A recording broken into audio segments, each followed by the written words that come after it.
10 बजे खाना खा गए थे यहाँ पे? 10 बजे आए थे, मतलब स्कूल से आके खाया था हमने। अभी 8 बजे। और हमारा क्या होगा, अभी पेट दुख रहा है और छाले हो रहे हैं। अब ये कौन सा छात्रावास है? सिलवानी नगर, सिलवानी SC हॉस्टल। जी भैया। इसमें कितने बालक निवास है अभी? मतलब 18-20 के समथिंग हैं। अधीक्षक कौन है यहाँ पे? श्री पंडित हरिशरण व्यास। हरिशरण व्यास जी है। तो वो अभी है यहाँ पे? नहीं है अभी नहीं है। इस साइड आओ, आपका चेहरा ब्लैक आ रहा है। ये सब आ जाओ, सब खड़े हो जाओ।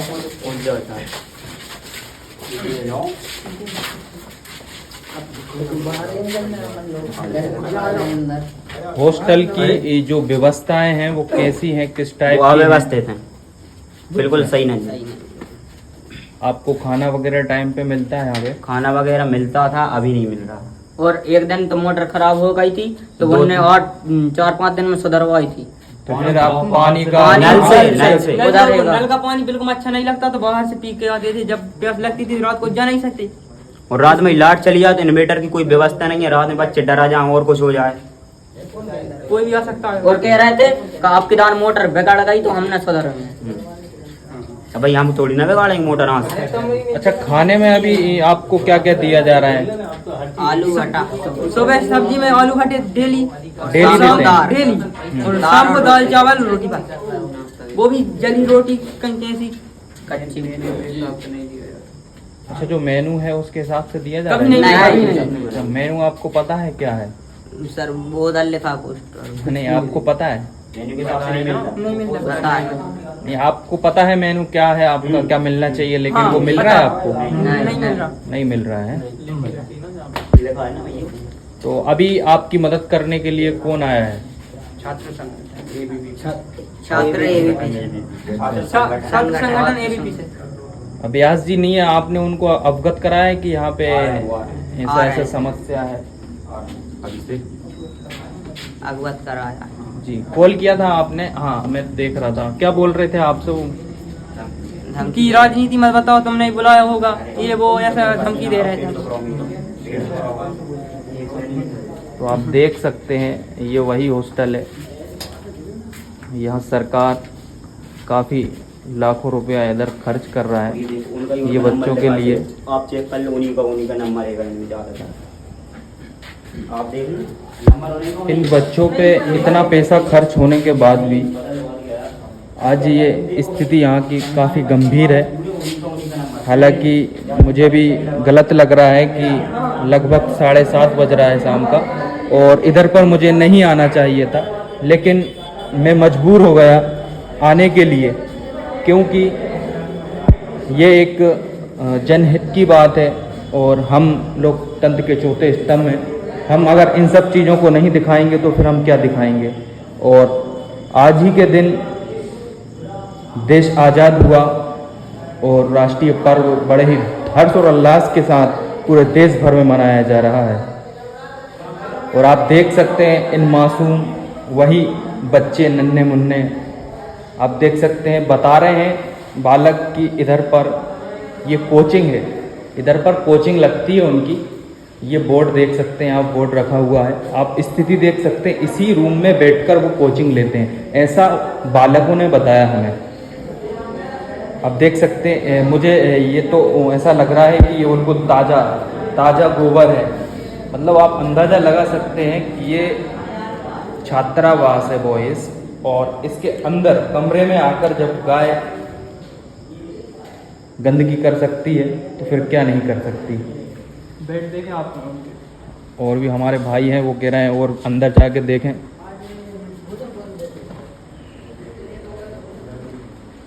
हालांकि टाइम ये नहीं है हॉस्टल में अंदर जाके मैं चीज़ों को देखूं, लेकिन यहाँ के जो बालक हैं अभी तक उन्होंने खाना नहीं खाया है। बता रहे हैं कि खाना खाने लायक ही नहीं है। ये वो स्टूडेंट लेंगे आएगा। आप यहाँ पे वो स्टूडेंट रहते हैं, हाँ, यहाँ पे वो स्टूडेंट जो सोते हैं ना, उनको लेके आइए, आप कमरे में मत जाइए।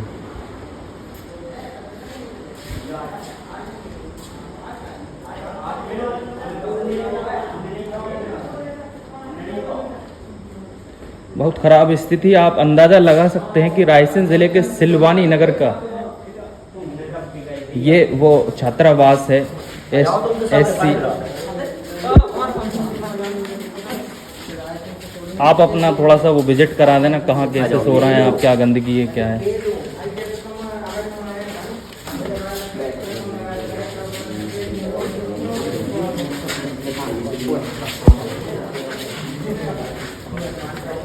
बिल्कुल मैं आपको बताना चाहूँगा सिलवानी नगर का ये वो छात्रावास है बॉयज़, और ओवेस रिपोर्टर पूरी लाइव कवरेज करता हुआ। और ये देखो, ये हम घर से लेके आए हैं, ठीक है। हाँ। ये सब घर के कपड़े हैं। और पिलाई नीचे से दिखाओ, ये देखो पूरी टूटी नीचे से पिलाई। बिल्कुल खाना देख लो आप खाना देख लो एक बार। ये खाना है सुबह का, इसको फेंक दो बिल्कुल ऐसे। ये क्या है इसमें? खीर है। खीर जम गई, फ्रिज में रखी थी क्या? नहीं ऐसे ही। अच्छा, और ना भाई ये खाने की टेबल है, ठीक है ना। बिल्कुल आप देख सकते हैं, बिल्कुल बच्चे जो जैसा बता रहे हैं वैसे ही आप अपने कैमरे में देख सकते हैं। सर ये देखिए सर, ये देखिए ये पूरा, और ये सर 5 साल का है, ये पूरा फटा हुआ है ये। तो ये यहीं से मिला हुआ था? हाँ अभी नहीं है बिल्कुल भी, और ये हम घर से लेकर आए थे। बिल्कुल जैसा कि बता रहे हैं कि गद्दे वगैरह फट गए हैं, और जिस बेड ये पे घर से लेकर आए। पलंग पे वो सोते हैं वो भी नीचे से टूट रहे हैं। लाइट टूटी है। हाँ सुबह बिल्कुल। और इस जब पूरे मामले को लेकर अखिल भारतीय विद्यार्थी परिषद छात्रों को जब पता चला तो पदाधिकारी बिल्कुल वहां पर मौके पर पहुंचे और मीडिया को अवगत कराया, तो मीडिया भी तत्परता से उनके साथ खड़ी हो गई। जनहित के लिए, जनहित के मुद्दों के लिए ओवेस रिपोर्टर 24 घंटे पब्लिक के लिए उपलब्ध है, चाहे वो कोई भी जगह हो और कोई साहब हो।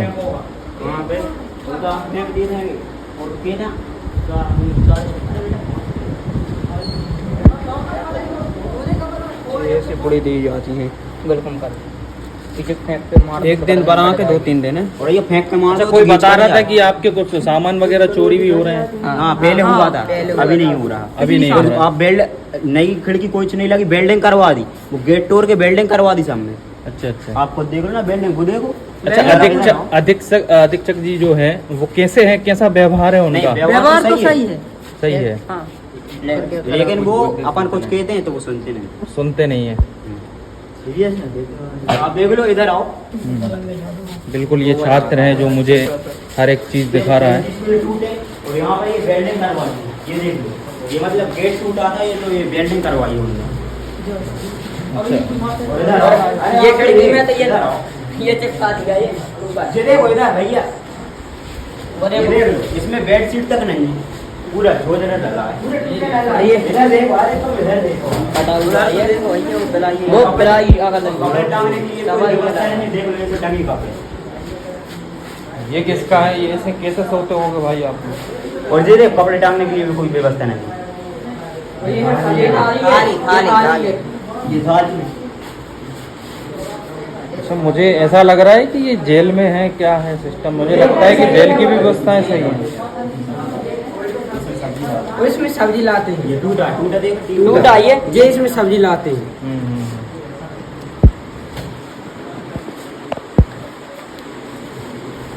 और गेट देखो, कुंडी में है ना ताला है ना कुंडी है, देख लो। और बाहर के गेट में ताला भी नहीं। अच्छा जब आप जाते होंगे स्कूल पढ़ने के लिए तो ऐसे खोल के जाते हैं? बिल्कुल सही बता रहे हैं छात्र, गलत कहीं से नहीं बोल रहा है। आप बिल्कुल हमारी लाइव स्क्रीन पे देख सकते हैं, बिल्कुल ताला नहीं है गेट में। इस साइड है क्या? साइड भी नहीं है। ओह उस साइड भी कुछ नहीं है। देखो भैया, ऊपर की खिड़की देख लो, कोई भरेगा ऊपर से भी ऐसा। हम रोड में सो रहे हैं, वो नहीं सो के जा ऊपर की खिड़की खुली है पूरी।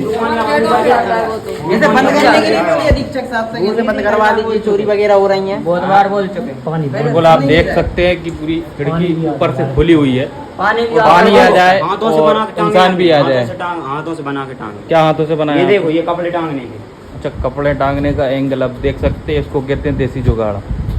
क्या करें बच्चे और ये देखो उसको इधर तो करेंगे। देखो भैया, इधर मोबाइल रखने के लिए, कंगा रखने के लिए डिब्बा काटा है। अब दिमाग देखो भाई। और उधर भी है वो एक और देखो जाल लगा, अरे बाल ना जाल देख सकते हो आप। साफ सफाई को आप ही लोग करते हैं? भैया हम करते हैं, वो 1-2 दिन में फिर लग जाता है। यार, और इसमें तो बल्ब ही नहीं है, सब में और बल्ब पूरे में नहीं है, 1-2 वेल्टी लगी बस। और पानी भैया ना नहाने की व्यवस्था है, और नहाने बच्चे उस साइड से पत्थर फेंक हाँ। और पत्थर फेंकते हैं उस साइड वाले। एक इस दिन तो इस आवश्यकता बच्चों की ये है कि बच्चों के लिए अभी तक भोजन नहीं मिले। थोड़ा सा उधर चलिए ना कवरेश्वर। मुख्यतः ये है कि बच्चों के लिए अभी तक मुख्यतः ये है कि बच्चों के लिए 5 बजे भोजन मिल जाना थे, अभी तक भोजन नहीं मिले हैं। बच्चे सुबह से भूखे हैं, 10 बजे से जो गए हैं वहाँ से आए हैं, जब से भोजन नहीं मिले हैं। और भोजन का विरोध किया गया, भोजन में ये खराबी है वो खराबी है, तो अधीक्षक साहब बोलते हैं राजनीति मत करो। तो ये बच्चे अभी इनकी उम्र पढ़ने की, ये राजनीति कर रहे हैं, ये अपने हक के लिए लड़ रहे हैं। अधीक्षक को ये भी तो ध्यान देना चाहिए, उनकी समस्या होगी तब तो वो बोल रहे हैं कि बिना बात के बोलेंगे। समस्या है बच्चों की, तब तो वो अपनी आवाज उठा रहा है ना। अच्छा, दूसरी चीज ये है कि अभी अधीक्षक साहब जब तक आदेश ना दे देंगे तब तक इस कमरे का गेट का ताला नहीं खुलेगा। भोजन उसमें ताला डाल के रखे हैं। अगर बच्चों को भूख लग रही है तो वो जब गेट खोल, जब वो आदेश देंगे कि हाँ ठीक है अब दे दो खाने के लिए, जानवर नहीं है बच्चे हैं, है ना, कि ढोरों को टाइम टाइम पे दिया जाता है। जब उन्हें भूख लग रही है तो इन्हें 5 बजे भोजन मिल जाना था, तो अभी 8 बज रहे हैं, अभी तक भोजन क्यों नहीं मिला और किस कारण से नहीं मिल रहा? कि अधीक्षक साहब ने तानाशाही की सिर्फ हद ही कर दी है, क्या तानाशाही चल रही है।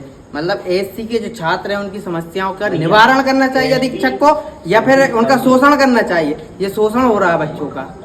और संडे के दिन बच्चों को बोलते हैं कि हाँ आज छुट्टी है, चल जाओ घर। अभी भी बोल रहे थे बच्चों से कि आप घर चल जाओ।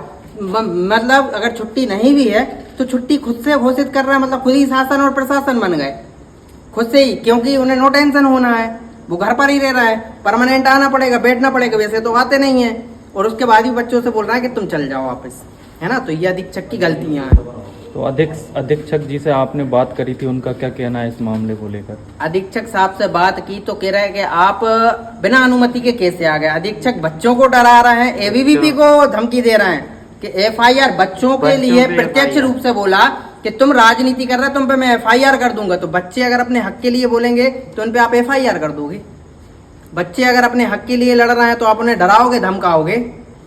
हमारा अधिकार है, हम आएंगे, बच्चों की शिकायत होगी, जहां जहां बच्चों की शिकायत होगी वहां वहां आएंगे और बच्चों के निवारण के लिए उनकी आवाज बनेंगे, उनके लिए उनकी आवाज बुलंद करेंगे। और छात्र शक्ति ही राष्ट्र शक्ति, ऐसे राष्ट्र शक्ति नहीं, भूख से नहीं होगी राष्ट्र शक्ति। राष्ट्र शक्ति जब होगी जब उन्हें भरपेट भोजन मिले, उनकी व्यवस्थाएं पूरी सुचारू हो। जब शासन प्रशासन पूरी व्यवस्थाएं दे रहा है तो अधीक्षक साहब क्यों नहीं दे रहा है उनके लिए? अधीक्षक साहब को देना चाहिए उन्हें, वो अपनी जेब से तो दे नहीं रहे हैं, शासन प्रशासन देगा ना। शासन प्रशासन देगा तो उनकी योजनाओं को जमीन पर क्रियान्वित क्यों नहीं कर रहे हैं?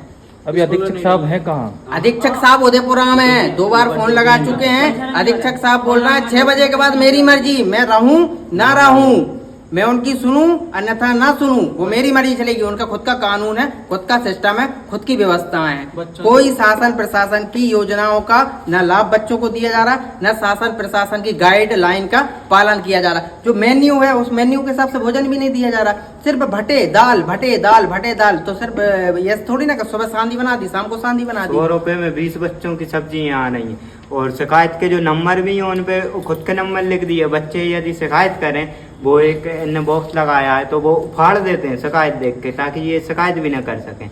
और यदि कोई आज अपने अधिकार के लिए लड़ रहा है तो उसे डराते हैं, एफआईआर कर देंगे, ये कर देंगे, वो कर देंगे। मतलब बच्चों को इतना भी अधिकार नहीं। अभी प्रत्यक्ष रूप से जब छात्र के पास फोन आया हमारे सामने ही, हम खुद देख रहे हैं कि बच्चों को डरा रहा है कि हम तुम पे एफआईआर कर देंगे। बच्चों पे एफआईआर कर दोगे आप, आपके खिलाफ बोलेंगे तो क्या आप, वो अपने हक के लिए बोलेंगे तो आप एफआईआर कर दोगे? आप इतने बड़े हो गए हो कि आप एफआईआर कर दोगे? बच्चों को डराने की, धमकाने की ये कौन सी वजह है? मतलब डराओ धमकाओ, बच्चों को कोई सुविधा मत दो, चुपचाप रहो, बोलो मती। आज 15 अगस्त है, आजादी का दिन है, बच्चों इंडिपेंडेंस हुए, पूरा देश आजाद हुआ, लेकिन यहाँ पर ऐसा एससी हॉस्टल है जहाँ पर जो अधीक्षक हैं, अधीक्षक जो व्यास जी है ना, तो उनके द्वारा इन बच्चों को शोषण किया जा रहा है। और इनका शोषण ऐसे किया जा रहा है कि आजाद देश तो हो गया लेकिन हॉस्टलों में कैद हो गए। बच्चे यहाँ पर आज़ादी का पर्व है, खुशी की बात है, सारी चीज़ें, लेकिन आज़ादी नहीं मिली अभी पूर्णता। आज़ादी कहाँ से मिलेगी पूर्णता? क्योंकि वहाँ से जाके ऐसे प्रशासनिक लोगों से आज बच्चे फिर कैद हो रहे हैं, है ना। आज़ादी नहीं आई, आज़ादी कहाँ से आ गई? अभी तो बच्चों को कैद करके हॉस्टल में रख के उनके लिए डराया जा रहा है, धमकाया जा रहा है कि ऐसा करोगे आप आपके हक के लिए बोल नहीं सकते, बात नहीं कर सकते। जब बच्चों के ऊपर समस्या आई तब तो बच्चे बोल रहे हैं ना, वो उनका हक के लिए बोलेंगे नहीं क्या? उनके हक है, उनका अधिकार है। जब आपको शासन प्रशासन पूरी व्यवस्थाएं दे रहा है तो बच्चों तक आप क्रियान्वित क्यों नहीं करा रहे हैं? बिल्कुल, जिस तरीके से अखिल भारतीय विद्यार्थी परिषद के पदाधिकारियों ने आपको आपके सामने चीज़ें रखी और बताया कि आज वो राष्ट्रीय पर्व है, देश आज़ाद हुआ और उसको पूरा देश बड़े हर्ष और उल्लास के साथ दिन से रात तक मना रहा है, लेकिन आज भी ये वो मासूम बच्चे हैं, इनको अगर ये अपने अधिकार मांगे या खाना मांगे या अच्छी सुविधा मांगे जो मेन्यू के हिसाब से दी जाती है, अगर वो मांगे तो अधीक्षक उनको फ़ोन लगाकर धमकी दे देते हैं कि अगर तुम किसी को बुलाओगे तो उन पर IR करवा दी जाएगी और तुम पे भी इधर से हॉस्टल से भगा दिया जाएगा, आपको कुछ नहीं दिया जाएगा। एक तरीके से दबाव बनाया जा रहा है। आप देख सकते हैं मुख्यमंत्री मोहन यादव जी लगातार ऐसे हॉस्टलों के लिए नई नई चीज़ें निकाल रहे हैं। क्षेत्रीय सांसद शिवराज सिंह चौहान जी ऐसे बच्चों को अपना भांजा बताते हैं। उनके भांजे आज इस हॉस्टल में आज लगभग 7:30 से 8 बज रहा होगा और भूखे खड़े हुए हैं, अपने खाना पीने की व्यवस्थाओं को नहीं देख रहे हैं कि उनकी व्यवस्था कब होगी। बिल्कुल आप अंदाज़ा लगा सकते हैं कि सिलवानी नगर के हॉस्टल की ये स्थिति है तो अदर ग्रामीणों में जो छात्रावास बनी हुई है तो उसकी हालत क्या होगी। बिल्कुल बने रहिए हमारे साथ। ओवेस रिपोर्टर वो जनहित के मुद्दे उठाता है